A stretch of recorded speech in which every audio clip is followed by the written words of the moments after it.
Praise the Lord. இயேசுவின் ரத்தம் ஜெயம். தினமும் இயேசு நிகழ்ச்சிக்கு உங்களை கர்த்தராகிய இயேசு கிறிஸ்துவின் நாமத்தில் வரவேற்கிறேன். செய்தியின் தலைப்பு, குழந்தை போல் ஆக்கிக் கொள்ளுங்கள், உங்கள் முன் மழையும் மடுவாகும்.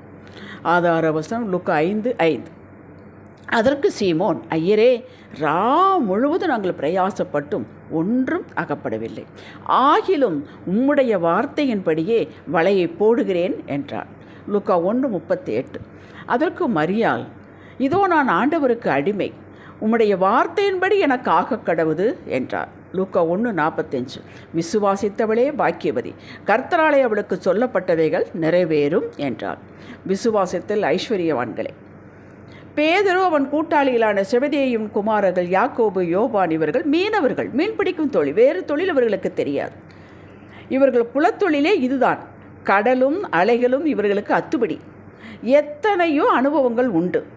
அன்று கடற்கரை பக்கம் திரளான ஜனங்கள் தேவ வசனத்தை கேட்கும்படி இயேசுவிடத்தில் வந்தார்கள்.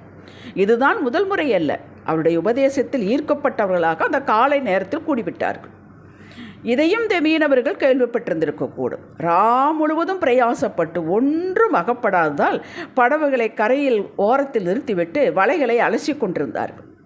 எப்போது வலைகளை அலசுவார்கள்? வேலை முடிஞ்சது, இனி அடுத்த கேட்ச்மெண்ட் தான். அலசி சுருட்டி படகில் வைத்து விடுவார்கள். முடிந்தது, இன்று அவ்வளவுதான் என்று முடிவரை அவர்களே எழுதிவிட்டு கொடுத்துவிட்டு அலசி கொண்டிருந்தார்கள். இயேசு பேதுருவின் படகில் ஏறி சற்று கொஞ்சம் தள்ளிவிட கேட்டார். அதில் அமர்ந்து ஜனங்களுக்கு போதகம் பண்ணினார். பின் இதற்குள் இன்னும் நன்றாக விடிந்து வெளிச்சம் வந்திருக்கும். இயேசு பேதுருவை நோக்கி, ஆழத்திலே தள்ளி கொண்டு போய் மீன் பிடிக்கும்படி உங்கள் வலைகளை போடுங்கள் என்றார். அப்பொழுதுதான் மேற்கண்ட வசனத்தை பேதுரு சொல்கிறார். பாசிபிலிட்டியே இல்லை. ஆனாலும் அவருடைய வார்த்தையில் ஒரு அத்தாரிட்டி இருக்கிறது, ஒரு வித்தியாசம் இருக்கிறது. ஆகையால் உம்முடைய வார்த்தையின்படியே வலையை போடுகிறேன் என்றான். போட்டான். 2 படவுகள் நிரம்பத்தக்க, அமிழ்ந்து போகத்தக்க மீன்களை பிடித்தார்கள். இது நிகழ்ச்சி நம்ம யாவரும் அறிவோம். இதன் மூலம் ஆவியானவர் நமக்கு கற்றுக் கொடுப்பது, நம்ம சொந்த அனுபவம் சத்தியமாகி விடாது. அனுபவம் நல்லது தான், இதன் மீது நமது விசுவாசம் இருக்கக்கூடாது. இப்படி அனுபவத்தால், அனுமானத்தால் காரியங்கள் சக்ஸஸ் ஆகி கொண்டிருந்தால் நாமே கடவுளாகி விடுவோம். நான் சொல்லுகிறேன் செய்யுங்க, கரெக்டாக தான் இருக்கும், எத்தனை முறை சக்ஸஸ் ஆகியிருக்கிறது, நானே, என்னால் தான் என்று இந்த நானே மகிமைப்படுத்தி விடுவோம். இது ஆபத்து. அன்று அவர்களுக்கு ஒரு பாடம் கற்றுக் கொடுத்தார். உங்கள் அனுபவத்தின் மீதோ உங்கள் ஞானத்தின் மீதோ விசுவாசம் வேண்டாம். இவைகள் அவசியம்தான். தேவ கிருபையோடு அதன் மீது விசுவாசம், ஞானத்தின் மீது விசுவாசம் வேண்டாம். தேவ கிருபையை சார்ந்து இணையும் போது அவைகள் கணப்படும். உங்களுடைய அனுபவங்கள், அனுமானங்கள், திறமைகளெல்லாம் தேவ கிருபையோடு இணைந்து கொள்ள வேண்டும் என்று பாடம் கற்றுக் கொடுத்தார். 2வது, இயேசு தன்னால் எல்லாம் முடியும் என்றும் தான் யார் என்பதையும் காட்ட அன்று இறங்கினார். இத்தனை மீன்களை பார்த்ததும் ஆச்சரியப்பட்டார்கள், பயந்தார்கள். 3வது, இயேசு இதைவிட பெரிதான காரியங்களை உங்களை கொண்டு செய்ய போகிறேன் என்றதும் அப்படியே அனைத்தையும் விட்டுவிட்டு அவர் பின்னே சென்றார். தங்களது அனுபவம், ஞானம், அனுமானம் குப்பை என்று அன்று உணர்ந்தார்கள். அன்று அவர்களுக்கும் மட்டுமல்ல, இன்று இப்போது இதே டெமோவை வைத்து நம்மோடு பேசுகிறார். கர்த்தர் சொல்லிவிட்டார் என்றால், வார்த்தை உங்களுக்கு கிடைத்து விட்டது என்றால் லாஜிக் பார்க்காதீர்கள். உலக அறிவும் உங்களது அறிவும் வைத்து பாதை போடாதீர்கள். ஒரு குழந்தையைப் போல ஏற்றுக்கொள்ளுங்கள். ஒரு ரூமிற்குள் இருட்டாக இருக்கிறது, அங்கே பிசாசு இருக்கிறது, அங்கே போகக்கூடாது, அந்த குழந்தை அந்த பக்கமே போகாது. அப்படியே நம்பும். அதனால்தான் சொன்னார், ஒருவன் குழந்தையைப் போல ஆகாவிட்டால் பரலோக ராஜ்யத்தில் பிரவேசிக்க முடியாது என்றார். தண்ணீரை சுவர் போல நிற்க வைத்தவர், பூமியின் சுழற்சியை யோசுவாவின் சொல்கோட்டு நிறுத்தினவர், ஆர்ப்பரிப்பின் சத்தத்தால் அவ்வளோ பெரிய எரிகோ கோட்டை தரைமட்டமாக இடிந்து விழ செய்தவர். இதெல்லாம் எப்படி என்று கேள்வி கேட்குறோமா?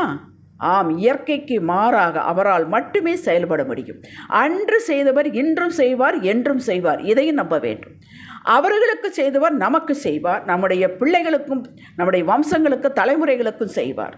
அவர் செயலில் ஓய்ந்து போவதே இல்லை. யாருக்கு? எப்போது? அவரை விசுவாசிக்கிறவர்கள் யாவருக்கும் எப்போதுமே. புருஷன் உதவி இல்லாமல் எப்படி குழந்தை உண்டாகும்? இது மரியாளுடைய சந்தேகம். தேவதூதர் விளக்கம் கொடுத்தார். உடனே ஏற்றுக்கொண்டாள். எதை?